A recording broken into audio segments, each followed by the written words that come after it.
Hello, magandang umaga sa inyong lahat mga kababayan ko. So kagabi no, nag-focus yung content. Actually maikli lang to. Wait lang ha, shoutout nga muna ako. Daming nag-message na naman sa akin. Ah, Sir Arvin Galbizo Garces, hindi na natabunan ang name mo ha. Shoutout po. Sana daw makamit yung iPhone. Mukhang malabo yung iPhone 17 Pro Max ko kasi may gastusin na dumating. Well, ganun talaga ang buhay eh. Kailangan may priority ka eh, di ba? Anyway, shout out Sir Arvin Galbizo Garces. Hello po. Boss Pops Z. Hello. Shout out. Sir Simon Adea. Mhm. Sir Simon Adea. Hello. Pati sa wife mo po. Shout out. Sir Patwick Alfaro. Mhm. So, Sir Michael Reggie Romero, hello. Dami nagpapareact sa akin Sir Serafin Albay de la Cruz. Ano yung mukhang may next target daw si FG? Yung kay Doc Samaniego ba? Ito nga, pag-uusapan natin, nag-reply siya kay Sir MG eh. Shoutout Sir Cendric Macam. Ano itong pino-forward yung ano? Pag kayo mag-ano sa akin,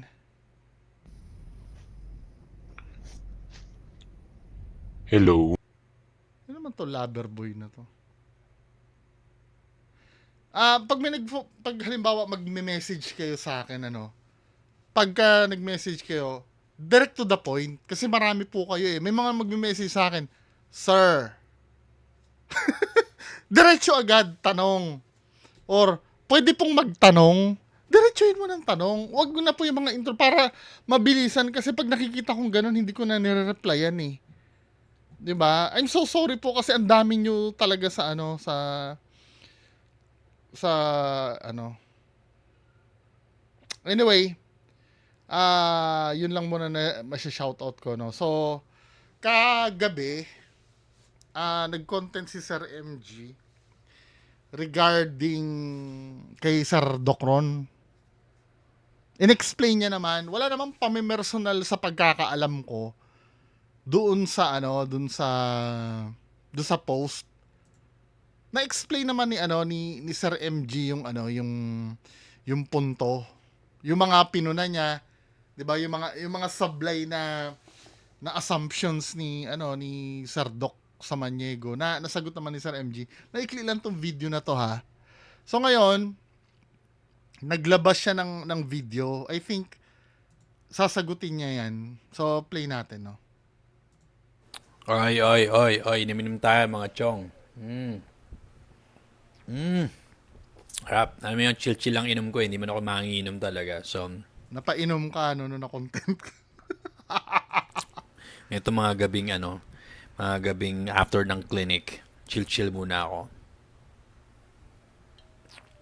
Naglalabasan yung mga troll accounts, mga gagong commenters, mga gagong followers ng isang makagago sa page ko. Nagkakalat sila dito. Alam mo yan, para namang para sa kanila lahat ng sinasabi ng makagago, batas. Hindi naman. Ah, hindi naman. Talaga nakita din naman kasi ng tao na mali ka naman talaga. Minsan depensa na lang yan na sasabihin mong ganyan eh. Mali ka naman talaga, Dok. Ako na nagsasabi, no. Kapag hindi naman ako agree kay MG, sasabihin ko naman. Pero this time, no, mali ka talaga, sir. Kasi yung mga detalye mo, hinugot mo kung saan-saan eh. 'Di ba? At na-explain naman ng maigi yung mga assumptions mo doon kung paano ka mali. Sometimes hindi naman masama na natanggapin mong mali ka. Oo, no, naiintindihan ko 'yan kasi nakasalalay kasi diyan yung pride eh. Ganyan din ako minsan Lalo na ang magko-correct sa akin eh hindi ko pa kilala. Mahirap talaga labanan yun ano na parang tangina, ganun ba ako kabobo? So ang tendency nun, di ba, gagawa na lang ako ng palusot na. Pero dito sir, talagang mali ka eh. Mali ka naman talaga. Na-explain sa video ng maayos kung saan ka mali. Di ba? At ang sinasabi ng mga gago, parang lahat yun point by point na tama lahat na ba? Hindi, may mga nagsasabi na pag mali, mali eh. For example, di ba, alam niyo yung issue ni Susan Yance. Ang dami nga ano dun kay MG na bakit hindi niya pinapalagan yun eh, di ba? Pati yung yung time na tinanggi niya na in-endorse niya daw. Nababasa ko sa comments tumututol din sa kanya yung mga tao eh. Pero this time kasi doon sa mga pinagsasabi mo, sablay talaga, sir. May utak din naman yung mga tao. Pero mo sabihin mo, hindi kinaya ni MG kaya siya nagdemanda. Maliwanag hindi naman yun na nangyari eh. Si FLM ang unang nagdemanda eh. Ang sabi mo, di ba, makikipag-trash talkan ka, tapos, not exact words ha, pero yung gist ganito eh. Ang tapang-tapang mo makipag-trash talkan ka, tapos pagka hindi mo kinaya, magdedemanda ka, maghahanap ka ng kakampi. Parang something like that yung sinabi mo. Hindi exact words, pero ganun yung gist. Pero maling-mali yun, sir. 'Di ba? Ngayon, halatang apektado ka, napainom ka, 'di ba sabi hindi ka napapainom. Napainom ka na dahil na-content ka na-realize mo na talagang maling-mali ka. Ngayon, itong nagsasalita na to ay pride mo na lang. 'Di ba? Kasi maangas-angas ang dating mo sa sa internet eh. Parang kabawasan sa itlog mo 'yun pagka umamin ka na nagkamali ka. Kaya ito yung resulta. Come on, man. Nigga, please. Alam mo, I understand na fan kayo eh. I understand na followers kayo. Parang hindi ko maintindihan yung ina-idolize yung isang tao na content creator lang naman. Obvious naman na, come on, man, mapanirang pajit lang naman. Kitang-kita naman. Amo, hindi mo sinasagot yung mga sinabi sa'yo eh. Gumagawa ka ng strawman argument eh. 'Di ba? Yung mga ito kasi nangyari, yung mga ni-raise mong argument, sinagot ni Makagago isa-isa. So, ikaw din dapat, ganun din dapat ang gawin mo. Hindi ganito. 'Di ba? Kung may pinabulaanan sa'yo doon, gantihan mo pabalik. It's either aminin mo nagkamali ka or kung mali si MG, tirahin mo si MG base doon sa sinabi niya sa'yo.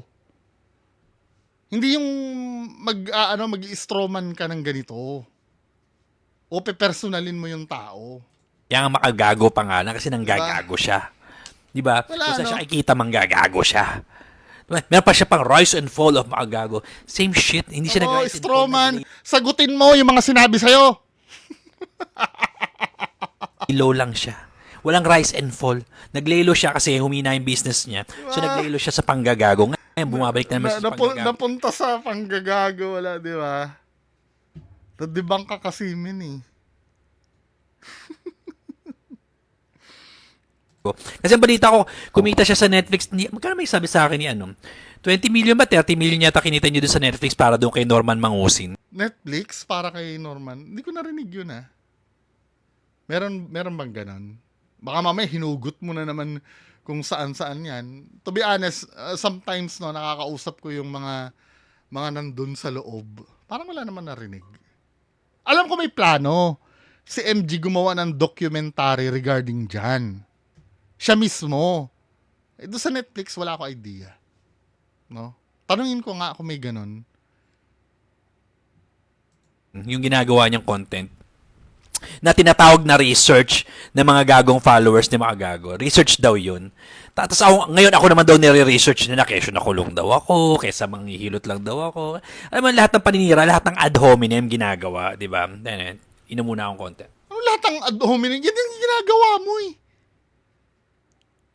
Tignan mo ha, ang mo, Doc, ang video mo ay 3 minutes.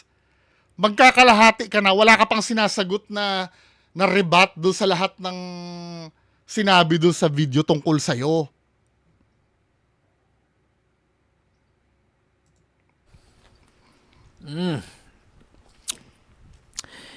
Kung fan kayo ng makagago, kung kahombre kayo, actually hindi kahombre tawag sa inyo eh. Kagago ang tawag sa inyo. Kasi pangalan niya makagago. So, natural Diba? na mga Ito yung ad hominem, sir eh.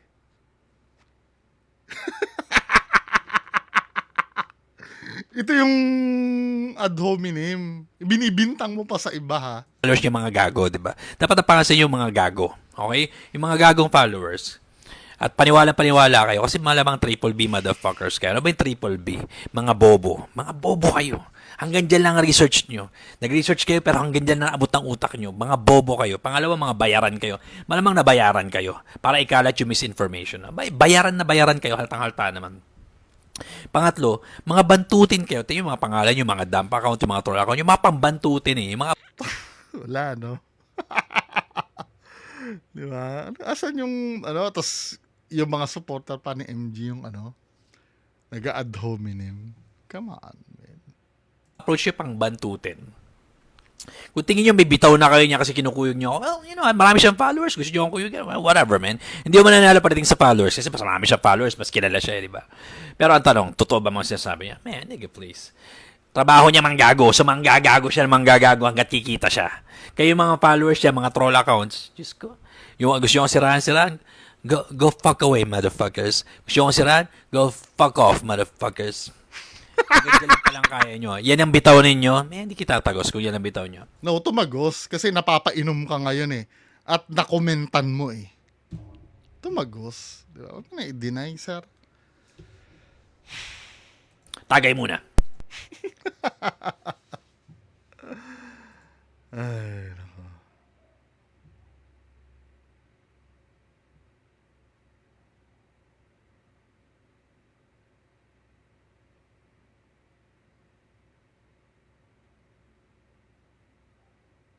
Napainom nga.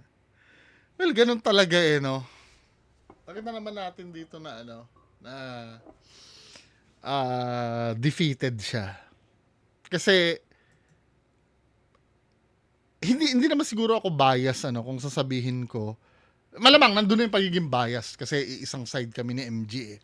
Pero nakikita mo naman doon sa video niya, pinag-effortan kasi na sagutin yung mga binato mo punto por punto. Isa-isang sinagot. Totoo naman yung sinagot. Ngayon, kung ang sinasabi mo na naniniwala kayo doon na isa-isa mo rin i-debunk yung sinabi. Pabulaanan mo din yun. 'Di ba? Ang pinakamatibay doon kasi yung sinabi mo na si MG ang una nagkaso eh. Talagang sablay ka doon, men. Diba? Anyway, yan lang naman ang pag-uusapan natin dito ngayong umaga. Kasi may nag-forward sa akin ito eh. So, yun lang po. Magandang umaga sa inyo lahat. Bye-bye.